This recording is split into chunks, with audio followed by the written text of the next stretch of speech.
കേരള മുസ്ലിങ്ങളുടെ ആത്മീയ രാഷ്ട്രീയ മുന്നേറ്റങ്ങൾക്ക് തേജോമയമായ നേത്രോലാവണ്യത്തിന്റെ കുളിര് കോരിയിട്ടിരുന്ന മർഹൂം പാണക്കാട് സയ്യിദ് മുഹമ്മദ് അലി ശിഹാബ് തങ്ങളെയും ഇന്ത്യൻ മുസൽമാന്റെ ചടുലതയാർന്ന അതിജീവനത്തിന്റെ അശ്വമേധം ആർജവത്തോടെ നയിച്ചുകൊണ്ടിരിക്കുന്ന ഖമറുൽ ഉലമ കാന്തപുരം എ.പി. അബൂബക്കർ മുസ്ലിയാരെയും ഗൾഫ് രാജ്യങ്ങളിൽ ബഹുദൈവാരാധനയുടെ ഉപാസകരായി പരിചയപ്പെടുത്തുന്ന അതിനികൃഷ്ടമായ ചാരവൃത്തി നടത്തി മതവിരോധികളുടെ അച്ചാരം വാങ്ങി തടിച്ചു കൊഴുക്കുന്ന മുജാഹിദ് മതം നാൾക്കുനാൾ അതിദാരുണമായി സ്വയം പരിഹാസ്യമാവുകയാണ്.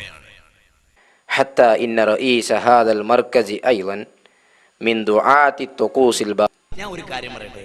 ജോർജ് ഡബ്ല്യു ബുഷ് ഒന്നല്ല ഇസ്ലാമിന്റെ ശത്രു. പാറന്നൂർ പി മൊയ്തീൻകുട്ടി മുസ്ലിയാർ ഉൾക്കൊള്ളുന്ന കാന്തപുരം സുന്നികളാണ് കേരളത്തിൽ ഇസ്ലാമിന്റെ പിശാച് കഴിഞ്ഞ ഏറ്റവും വലിയ ശത്രു.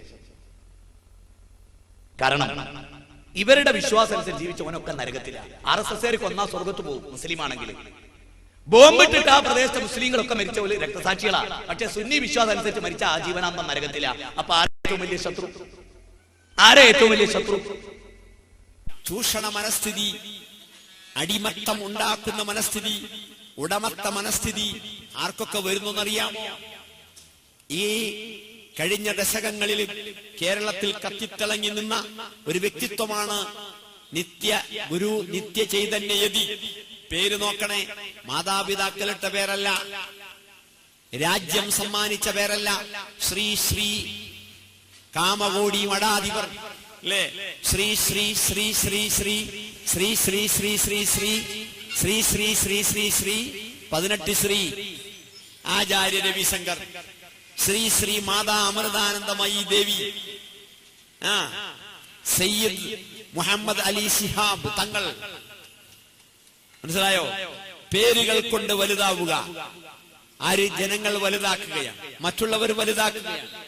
ഇന്നുള്ള ഉലമ ഇന്നവർ കളിയാക്കി, രണ്ടാമതായി മുൻഗാമിയെ കളവാക്കി, ഇമാമുമാരെ പുച്ഛമായി തള്ളുന്നു, വിലായത്തുള്ളവരെ നിഷേധിക്കുന്നു, അസ്ഹാബുമാരെ പിന്നതാ തള്ളുന്നു, അവസാനമായി നബിയെ തരം താഴ്ത്തുന്നു, പിന്നീട് ഖുർആനിനെ തബ്ദീലാക്കി, മഹത്വമുള്ളതിനൊക്കെയും ചെറുതാക്കി.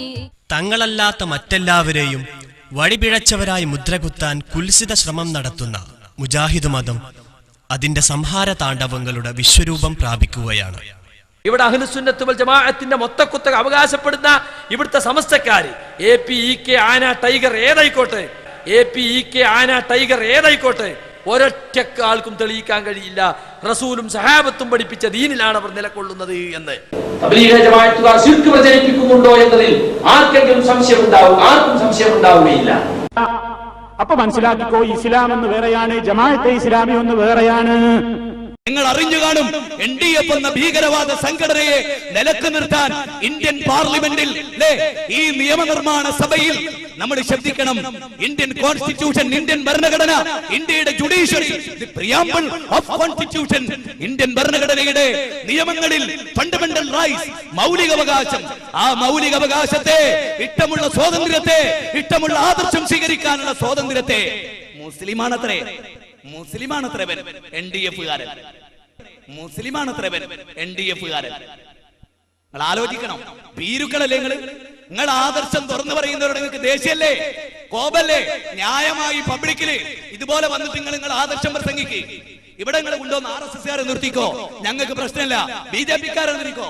പക്ഷെ ഞാൻ ചോദിക്കണം, NDF-ന്റെ രാത്രി ക്ലാസ്സില് നിങ്ങൾ ഇവിടുത്തെ പോലീസുകാരെ കൊണ്ടുപോയി നിർത്തിക്കോ? ധൈര്യമുണ്ടോ നിങ്ങൾക്ക്?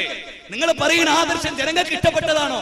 മാനവികതയ്ക്ക് വിരുദ്ധമാണ്. അതുകൊണ്ടല്ലേ നിങ്ങൾ ഇരുട്ടിന്റെ കൂട്ടാളികളായത്? മുജാഹിദ് മതം നാടിനാപത്ത് വിശദീകരണ പൊതുയോഗം 2024 ഒക്ടോബർ 1 ചൊവ്വാഴ്ച 7 PM മാളിയേക്കിൽ വാളഞ്ചിറപ്പടിയൽ.